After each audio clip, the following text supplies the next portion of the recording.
Hello students and welcome back to our channel. हम लोग BCA new course का BCS 111 and BCA old course का BCS 011 computer fundamentals पढ़ रहे हैं और इस सीरीज में आज हम स्टार्ट करने जा रहे हैं बुक 1 का चैप्टर 2।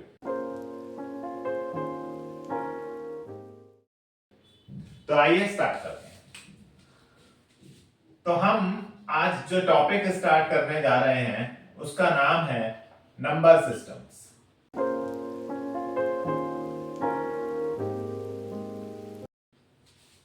नंबर सिस्टम ये एग्जाम में 4 to 5 मार्क्स का न्यूमेरिकल आता है। इस टॉपिक से एक न्यूमेरिकल आपके पेपर में आता है 4 to 5 मार्क्स का। तो क्या है नंबर सिस्टम, आइए बात करते हैं। तो देखिए, हमारे कंप्यूटर्स में जनरली आप कभी भी किसी से भी बात करेंगे तो लोग कहेंगे कि हमारे कंप्यूटर्स में बाइनरी नंबर्स का इस्तेमाल होता है। कंप्यूटर्स के अंदर बाइनरी कह लीजिए या मशीन लैंग्वेज कह लीजिए, 0-1 का इस्तेमाल होता है। 0-1 का इस्तेमाल करके ही कंप्यूटर्स काम करते हैं। जब भी किसी से बात की जाती है तो हम कहते हैं कि computers can understand only binary. Computers सिर्फ मशीन लैंग्वेज समझते हैं, सिर्फ 0 और 1 का इस्तेमाल करते हैं, सिर्फ 0 और 1 पर ही काम करते हैं। ये बात कुछ हद तक ठीक भी है, जैसा कि हमने प्रीवियस वीडियोस में बात भी करी थी चैप्टर 1 की फर्स्ट वीडियो इंट्रोडक्शन में। लेकिन गाइस, एक सच्चाई ये भी है कि कंप्यूटर्स में कुछ और तरह के नंबर्स भी इस्तेमाल होते हैं, तभी तो ये पूरा नंबर सिस्टम बना। सिर्फ बाइनरी का यूज, ठीक बात है कि कंप्यूटर को प्रोसेसिंग करने के लिए, कैलकुलेशन करने के लिए सिर्फ बाइनरी यानी 0101 का इस्तेमाल किया जाता है, बट कुछ और तरह के नंबर्स भी हैं जिनका इस्तेमाल कंप्यूटर्स में होता है, तभी ये कॉन्सेप्ट बनकर आया है नंबर सिस्टम। और आज हम जानेंगे इस वीडियो में कि कौन कौन से और तरह के नंबर्स हैं बाइनरी के सिवाय, 0101 के सिवाय, जो कंप्यूटर्स में यूज होते हैं। Let's start. तो सबसे पहला नंबर जो कंप्यूटर्स में यूज होता है that is binary, no doubt. Bi का मतलब ही 2 होता है, राइट? इसको न्यूमेरिकल में वो आपको ऐसे ब्रैकेट में नीचे बेस 2 लिख कर देगा। आपको ये बेस देखकर खुद पहचानना होगा कि ये क्वेश्चन बाइनरी में है। आपको बेस से पहचानना होगा, क्योंकि बाई का मतलब 2 होता है, इसलिए इसमें सिर्फ 0 और 1 का ही यूज होता है। और इसका इस्तेमाल कंप्यूटर इसे अंडरस्टैंड करता है। हमारा सीपीयू जो है, कंप्यूटर कह लीजिए, सीपीयू कह लीजिए, can understand it. Her number का कंप्यूटर में कोई ना कोई यूज है। तो हमारा कंप्यूटर में लगा हुआ जो प्रोसेसर है, जो सीपीयू है, वो 0-1 की लैंग्वेज समझता है। ऐसा मैंने प्रीवियस चैप्टर की फर्स्ट वीडियो में आपको बहुत डिटेल में समझाया था कि 0101 का कैसे सिग्नल से लेना देना है। आप जाकर वहां पर और डिटेल में देख सकते हैं। फिलहाल हम आगे चलते हैं। दूसरा नंबर जो हमारे कंप्यूटर्स में यूज होता है, पूरा नंबर सिस्टम है जिसमें 4 तरह के नंबर्स यूज होते हैं। तो दूसरा जो है वो है ऑक्टल। ऑक्टल नंबर, ये पेपर में आपको ऐसे ब्रैकेट के नीचे बेस में 8 लिख कर मिलेगा। आपको बेस देखकर पेपर में क्वेश्चन पहचानना होगा कि वो बाइनरी है या वो ऑक्टल है। अब इसका, क्योंकि यहां ऑक्ट है और ऑक्ट का मतलब 8 होता है, तो इसमें टोटल 8 डिजिट्स हम यूज करेंगे। अब मुद्दा यह उठता है कि ये 8 डिजिट्स यूज कहां होती हैं। ये 0 से लेकर 7 तक, 0 भी हमारे कंप्यूटर में एक वैलिड नंबर है, तो टोटल 8 डिजिट्स मुझे लिखनी थी, तो 0 से स्टार्ट करके मैंने 7 तक लिखी, तो टोटल 8 डिजिट्स हो गई। लेकिन बाइनरी का तो हमें ये समझ में आता है कि हमारा जो सीपीयू है, जो प्रोसेसिंग करता है, वो सारी बाइनरी में करता है, 0-1 में करता है। चलिए, वो तो उसकी अंडरस्टैंडेबिलिटी के लिए हो गया। तो ये वाला नंबर कहां इस्तेमाल होता है, कहां यूज होता है ये ऑक्टल? तो देखिए गाइस, कई ऐसे एरियाज हैं जहां इनका इस्तेमाल किया जाता है। जैसे सबसे पहले मैं बात करूंगा, आपने लिनक्स ऑपरेटिंग सिस्टम में देखा होगा, आप जानते होंगे कि लिनक्स भी एक ऑपरेटिंग सिस्टम है। इस लिनक्स ऑपरेटिंग सिस्टम के अंदर जो भी फाइल बनाई जाती है, जो भी फाइल क्रिएट होती है, जो भी फाइल आप बनाते हैं, जैसे हमारा विंडोज ऑपरेटिंग सिस्टम है, हमारे पर्सनल कंप्यूटर्स पे यूजुअली हम लोग विंडोज, माइक्रोसॉफ्ट विंडोज 10 या 11 ऑपरेटिंग सिस्टम यूज करते हैं, ऐसे ही एक लिनक्स ऑपरेटिंग सिस्टम भी है। जो आगे आप लोगों को फर्दर बीसीए में पढ़ने को भी मिलेगा। लिनक्स ऑपरेटिंग सिस्टम जो है यूजुअली सर्वर्स पर काम करने के लिए इस्तेमाल किया जाता है। इसके अंदर जो भी फाइल क्रिएट की जाती है, अगर आपने यहां पर इस ऑपरेटिंग सिस्टम में कोई फाइल क्रिएट करी, तो ये जो फाइल है, इस फाइल पर कुछ परमिशंस लगती हैं। कैसी परमिशंस? रीड की, R for read, W for write, X for execute, इस तरह की परमिशंस लगती हैं। रीड, राइट, एग्जीक्यूट, 1 2 3 परमिशंस होती है, रीड, राइट एंड एग्जीक्यूट। और ये जो परमिशंस होती हैं, ये बेसिकली ऑक्टल में ही होती हैं।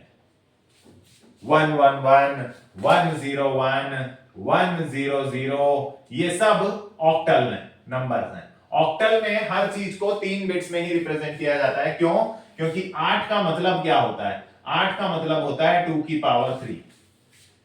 कंप्यूटर्स में हर चीज फाइनली बाइनरी में ही कन्वर्ट होती है। भले ही ये नंबर ऑक्टल है, 8 है, लेकिन जब कंप्यूटर इसे समझेगा तो वो उसे बाइनरी में ही कन्वर्ट करेगा। तो देखिए, भले ही आपने 0 से 7 तक कुछ भी 0 से 7 तक 8 डिजिट्स ले ली, लेकिन कंप्यूटर जब इसे समझने जाएगा तो वो इसे कन्वर्ट करेगा। और यही वो न्यूमेरिकल है जो इस टॉपिक से पेपर में आता है। 0 से 7 तक का कोई भी नंबर आप ऑक्टल में लेते हैं और उसको बाइनरी में कैसे कन्वर्ट किया जाता है, कोई भी नंबर वो आपको देगा ऑक्टल में, उसे बाइनरी में आपको कन्वर्ट करके दिखाना होगा। तो देखिए, ऑक्टल जो होते हैं वो 2 की पावर 3 में लिखे जाते हैं। 8 का मतलब 2 की पावर 3 होता है, और 3, ये देखिए पावर कितनी आ रही है, 3, इसलिए ऑक्टल नंबर्स को 3 बिट्स में ही लिखा जाता है। तो ऑक्टल्स को हमेशा 3 बिट्स में, 3 के पेयर में लिखा जाता है। और लिनक्स ऑपरेटिंग सिस्टम में फाइलें भी 3 के पेयर में होती है। तो वहां इन फाइल परमिशंस को, वो जो लिनक्स ऑपरेटिंग सिस्टम में आपने फाइल बनाई, उस फाइल की परमिशंस को रिप्रेजेंट करने के लिए ऑक्टल नंबर्स ही यूज होते हैं, क्योंकि वहां फाइल परमिशन भी 3 होती है, रीड, राइट और एग्जीक्यूट। लिनक्स में 3 ही तरह की परमिशंस हैं। और ऑक्टल नंबर को भी जब बाइनरी में कन्वर्ट किया जाएगा, ध्यान रखिएगा, जब ऑक्टल नंबर को बाइनरी में कन्वर्ट किया जाएगा तो 3 में ही रिप्रेजेंट होंगे। तो इस कॉन्सेप्ट को उठाकर सीधे सीधे वहां पर लगा दिया गया है। ये फाइल परमिशंस वगैरह सारी ऑक्टल में होती हैं। ये लिनक्स ऑपरेटिंग सिस्टम का फंडा है। मतलब लिनक्स ऑपरेटिंग सिस्टम चल तो कंप्यूटर में ही रहा है ना यार, इसका मतलब कंप्यूटर्स में आपका ऑक्टल नंबर सिस्टम यूज तो हो ही रहा है ना, राइट? अगर हम स्ट्रेट फॉरवर्ड बोले तो भाई ऑपरेटिंग सिस्टम चल तो किसी कंप्यूटर में ही रहा है, और उस कंप्यूटर में अगर ये फाइल परमिशंस बन रही हैं, किसी फाइल पर लग रही हैं, तो वो लग तो ऑक्टल में ही रही है। इसका मतलब कहीं ना कहीं ऑक्टल चल तो कंप्यूटर्स में ही रहा है, राइट? हालांकि वो बात अलग है कि इसे फर्दर कन्वर्ट कर लिया जाता है, लेकिन यूजुअली चल तो उसी में रहा है। दूसरा, पुराने कुछ लीगेसी सिस्टम्स थे, जो पुराने कुछ कंप्यूटर्स हुआ करते थे, जहां पर सब चीजों को बाइनरी में 6 या 12 के पेयर्स में लिखा जाता था। 6 या 12 बाइनरी पेयर्स लिखे जाते थे।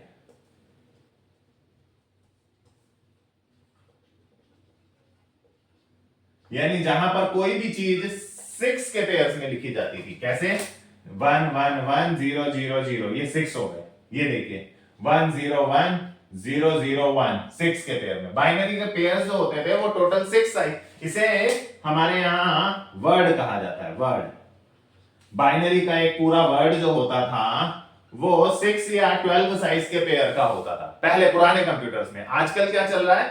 आजकल के दौर में पहले 7 बिट का आया, और अब इसको रिप्लेस करके 8 बिट का एक वर्ड होने लगा है।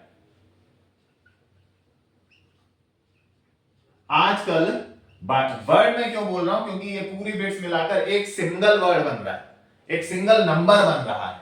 कोई एक सिंगल नंबर है, मान लीजिए अगर आपको 65 लिखना है तो 65 हुआ 1 1 2 3 4 5 1, तो ये पूरा एक वर्ड कहलाता है। अब ये कैसे कन्वर्ट हुआ, यही तो हमें इस टॉपिक में पढ़ना है कि कैसे ऑक्टल को बाइनरी में या बाइनरी को ऑक्टल में, इन सबको आपस में कन्वर्ट कैसे किया जाता है। यही है नंबर सिस्टम, जिस पर ये 4 to 5 मार्क्स का न्यूमेरिकल आता है पेपर में।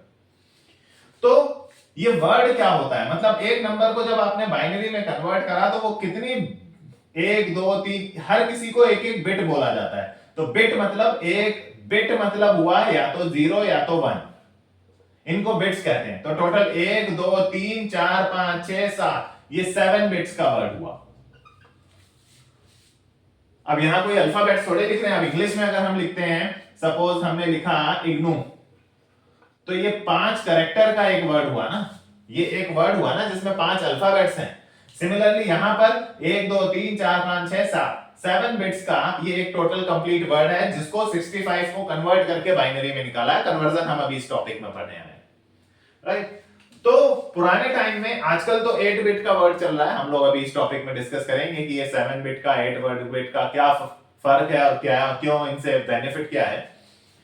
तो पहले के टाइम पर ये 6 या 12 बिट के पेयर होते थे, और जब 6 बिट का एक वर्ड होता था तो उसे जो जब डिवाइड किया जाता था तो 3 3 के पेयर में वो आसानी से डिवाइड हो जाते थे। अगर 12 का भी होता, मान लीजिए अगर आपके पास 12 का भी कोई एक वर्ड है, सपोज 8 हो गया, ये अगर 12 बिट का एक वर्ड होता तो भी आप देखिए ये भी 3 3 के पेयर में आसानी से डिवाइड हो जाएंगे।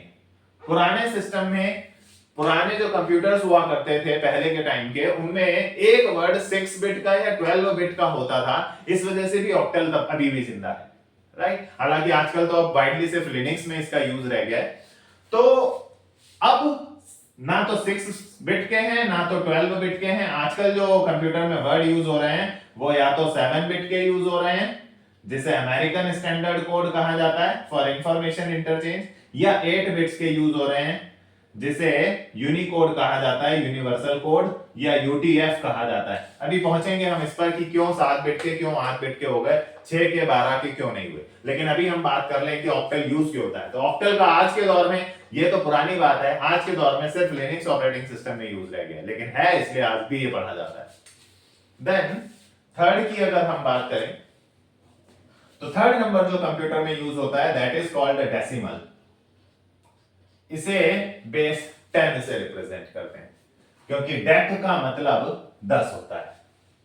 इसमें टोटल 10 डिजिट्स आती हैं, 0 1 2 3 4 5 6 7 8 और 9। अगर आप देखें तो यहां 10 लिखा हुआ है, डेक है, 0 से 9 तक टोटल 10 डिजिट्स हो गई हैं। इनका क्या यूज है? देखिए हर नंबर का कंप्यूटर में कहीं ना कहीं कोई ना कोई यूज हो रहा है। वो सीपीयू के लिए अंडरस्टैंडेबल होता है, ये लिनक्स में यूज हो रहा है, पुराने सिस्टम्स में यूज हुआ करता था। अब इस डेसिमल का क्या यूज है, ये क्यों क्या है?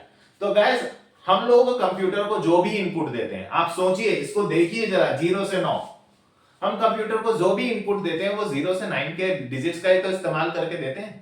अगर आप कंप्यूटर को कोई भी नंबर इनपुट देना चाहते हैं, कोई भी रैंडमली कोई भी नंबर सोचिए, आप सोचिए कि मैं कंप्यूटर को 92 देना चाहता हूं, तो वो 0 से 9 के बीच में ही लाई करेगा। हमारे नंबर 0 से 7 के बीच में नहीं आएंगे, क्योंकि हम अगर हम 86 इनपुट देना चाहते हैं तो वो 0 से 7 में 8 नहीं आएगा। अगर हम 95 इनपुट देना चाहते हैं तो 0 से 7 के बीच में 9 नहीं आएगा। लेकिन 0 से 9 के बीच में हमारा सोचा हुआ हर नंबर कंप्यूटर को हम इनपुट दे सकते हैं। आप कुछ भी सोच लीजिए, आप 306 सोच लीजिए, 985 सोच लीजिए, 1124 सोच लीजिए, हम कंप्यूटर्स को जो भी नंबर इनपुट देते हैं वो 0 से 9 के बीच की डिजिट्स का इस्तेमाल करके ही बनता है। यानी हम यूजर्स के द्वारा कंप्यूटर को दिया जाना वाला हर इनपुट वो 0 से 9 के बीच का, यानी यूजर इनपुट डेसिमल फॉर्म में ही होता है। अगर आप और देखना चाहें तो अगर आप कंप्यूटर को ए देते हैं इनपुट, कहीं कीबोर्ड से ए प्रेस करते हैं तो कंप्यूटर के पास वो 65 पहुंचता है। तो ये 65 भी अगर आप देखें तो 0 से 9 के बीच का है। अगर आप कंप्यूटर में स्मॉल ए टाइप करते हैं तो कंप्यूटर के पास 97 पहुंचता है। तो ये 97 भी, देखिए कंप्यूटर्स में इंग्लिश के हर अल्फाबेट को आप कीबोर्ड से जो अल्फाबेट भी दबा रहे हैं उसके करस्पॉन्डिंग भी नंबर ही पहुंच रहा है। कैपिटल ए के लिए 65 पहुंच रहा है, स्मॉल ए के लिए 97 पहुंच रहा है। ऐसे ही अगर आप कैपिटल बी दबा रहे हैं तो वो 66 पहुंच रहा है, कैपिटल सी दबा रहे हैं तो 67 पहुंच रहा है। यही है अमेरिकन स्टैंडर्ड कोड, ऐसा कोड। ऐसे ही आप स्मॉल बी दबा रहे हैं तो 98 पहुंच रहा है। देखिए पहुंच तो कंप्यूटर्स के पास नंबर ही रहे हैं और वही नंबर्स पहुंच रहे हैं जो 0 से 9 के बीच में। तो हम लोग कंप्यूटर्स को जो भी इनपुट देते हैं वो डेसिमल फॉर्मेट में जाता है। यानी डेसिमल फॉर्मेट हम यूजर्स से कंप्यूटर को इनपुट देने के लिए काम में आता है। देते हैं किसको? हम कंप्यूटर को। तो इसका मतलब इनपुट दे रहे हैं भले ही, लेकिन यूज तो वो कंप्यूटर में ही कर रहा है, भले ही वो उसे बाइनरी में कन्वर्ट कर ले, लेकिन यूज तो हो रहा है ना, राइट। देन फोर्थ जो है वो है हेक्साडेसिमल। देखिए हेक्सा मतलब 6 होता है, डेक मतलब 10 होता है। 6 और 10 अगर जुड़ जाएंगे तो 16 बनेगा। तो गाइस इसमें टोटल 16 नंबर्स होते हैं, 0 1 2 3 4 5 6 7 8 9। देखिए 10 को ये ए लिखता है, 11 12 13 14 15। ये 9, ये 10 11 12 13 14 15। ए को 10 पढ़ते हैं, बी को 11 करते हैं, सी को 12, डी को 13 14 एंड 15। तो इस तरह से 0 से लेकर 15 तक जो टोटल 16 डिजिट्स हुई ये हेक्साडेसिमल में आती हैं। इनका क्या यूज होता है? तो देखिए अगर हम कंप्यूटर के अंदर कोई गाना, कोई वीडियो को डाउनलोड करते हैं, कोई गाना डाउनलोड करते हैं या कोई फाइल सेव करते हैं, ये सारी चीजें जाकर कहां सेव होती हैं? परमानेंटली। ये सारी चीजें जाकर परमानेंटली सेव होती हैं हमारे कंप्यूटर में लगी हुई हमारी हार्ड डिस्क में, जो कि एक परमानेंट स्टोरेज है। जो भी फाइल आप बनाकर सेव करते हैं, जो भी गाना नेट से या कोई वीडियो, कोई गेम आप डाउनलोड इंस्टॉल करते हैं, वो जाकर कहां सेव होती है? वो यहां सेव होती है। और हार्ड डिस्क में अगर आप कोई प्रोग्राम, कोई गेम, कोई सॉन्ग, कोई वीडियो, सब चीजें हैं तो फाइलें ही, कोई भी फाइल बनाकर सेव करते हैं तो उसका कोई एक एड्रेस होता है, 1 2 A B D 5। ये जो एड्रेस होता है ना भाई, कोई भी फाइल जो जाकर हार्ड डिस्क में सेव हो रही है, इनके ये जो एड्रेसेस होते हैं, ये एड्रेसेस हेक्साडेसिमल फॉर्मेट में होते हैं। यानी हमारे कंप्यूटर की हार्ड डिस्क में जो भी फाइलें जाकर सेव होती हैं, जो भी प्रोग्राम्स, जो भी गेम्स वगैरह जाके इंस्टॉल होती हैं, सेव होती हैं, उनका जो एड्रेस होता है वो हेक्साडेसिमल फॉर्मेट में होता है। तो इसका इस्तेमाल भी कर रहा है वो। और तो और हेक्साडेसिमल तो कलर्स में भी यूज होता है। आप लोग आगे वेबसाइट डिजाइनिंग सीखेंगे बीसीए में, जब आप HTML वगैरह पढ़ेंगे तो आप देखिएगा जब हम कलर्स लिखने चलेंगे तो वो भी हेक्सा फॉर्मेट नहीं होंगे, हेक्साडेसिमल फॉर्मेट नहीं होंगे। कैसे? ये देखिए अगर आपको व्हाइट कलर लिखना है तो आपको ऐसे लिखना होगा, suppose F F F F 4 times F इसी का कैरेक्टर है, राइट? तो ये व्हाइट कलर हो गया। इन्हीं से ऐसे ही अगर आप #A2D955F6, इससे भी कोई कैरेक्टर, सपोज एक कैरेक्टर, कोई कलर बन गया सामने, सपोज मैजेंटा बन गया ये, या ये पिंक बन गया, कोई ना कोई कलर बनेगा। तो इनसे कलर्स भी बनते हैं जो कि हम लोग वेबसाइट डिजाइनिंग में आसानी से अपनी वेबसाइट के बैकग्राउंड वगैरह में कलर्स लगाते हैं। तो हेक्साडेसिमल तो मेमोरी एड्रेसिंग के लिए भी यूज हो रहा है, और हेक्साडेसिमल जो है वो कलर्स के लिए भी हमारे कंप्यूटर्स में यूज होता है। तो ये कहना कि कंप्यूटर्स में सिर्फ बाइनरी यूज होता है, ये कहना जहां तक मुझे लगता है ये पूरा कंप्लीट सेंटेंस नहीं है। कंप्यूटर्स में 4 तरह के टोटल नंबर्स यूज होते हैं and binary is one of that, right? हाँ, ये बात ठीक है कि इन सारी चीजों को प्रोसेस करने के लिए, एग्जीक्यूट करने के लिए इन सब को फाइनली बाइनरी में ही कन्वर्ट किया जाता है, बिकॉज सीपीयू को सिर्फ बाइनरी ही समझ में आता है। तो बाइनरी समझने के लिए उसे इन सब को अपने में कन्वर्ट करना होता है। अब ये सब कन्वर्जन्स कैसे होते हैं? कैसे वो हेक्साडेसिमल में लिखे गए किसी कलर को 01 में कन्वर्ट करके कलर समझ जाता है? कैसे वो किसी फाइल के एड्रेस को पढ़कर 01 में कन्वर्ट करके उसको एड्रेस समझ जाता है? कैसे आपके दिए हुए किसी अल्फाबेट को या किसी भी कैरेक्टर को आपने जो कीबोर्ड से प्रेस करा उसे पढ़कर उसको नंबर समझकर उसको बाइनरी में कन्वर्ट कर लेता है? कैसे ये सारी फाइल परमिशंस वो किसी फाइल की रीड करके उनको बाइनरी में कन्वर्ट करके समझ जाता है? ये कन्वर्जन्स हमें पढ़ने हैं और इसी पर हमारा ये न्यूमेरिकल बनेगा 4 to 5 मार्क्स का। हमें देखना है कि वो कैसे इसको ऑक्टल को बाइनरी में कर लेता है, डेसिमल को बाइनरी में कर लेता है, हेक्सा को बाइनरी में कर लेता है, फिर रिवर्स भी बाइनरी को ऑक्टल में, बाइनरी को डेसिमल में, बाइनरी को हेक्सा में कैसे कर लेता है। इतना ही नहीं, हम इनके आपस में कन्वर्जन भी पढ़ेंगे। डेसिमल को ऑक्टल में कैसे कर लेता है, या ऑक्टल को डेसिमल में कैसे कर लेता है, डेसिमल को हेक्सा में कैसे कर लेता है, हेक्सा को डेसिमल में, similarly octal to hexa, hexa to octal. ऐसे टोटल 12 कन्वर्जन्स, टोटल 12 कन्वर्जन्स बनते हैं जो हमें पढ़ने हैं इन 4 को मिलाकर। और इन 12 कन्वर्जन्स में से आपके पेपर में एनी 2 आएंगे, राइट? एनी 2 आएंगे अराउंड 4 to 5 मार्क्स का, न्यूमेरिकल के फॉर्म में। बहुत इजी है ये कन्वर्जन, राइट? हमें इन कन्वर्जन्स को देखना है, इन पर न्यूमेरिकल करने हैं, इनकी प्रैक्टिस करनी है, राइट? तो एक एक करके अब हम इन 12 कन्वर्जन्स को स्टार्ट करेंगे। हमारी वीडियो को लाइक कीजिए, सब्सक्राइब कीजिए और अपने फ्रेंड्स के साथ शेयर कीजिए। Thank you for watching.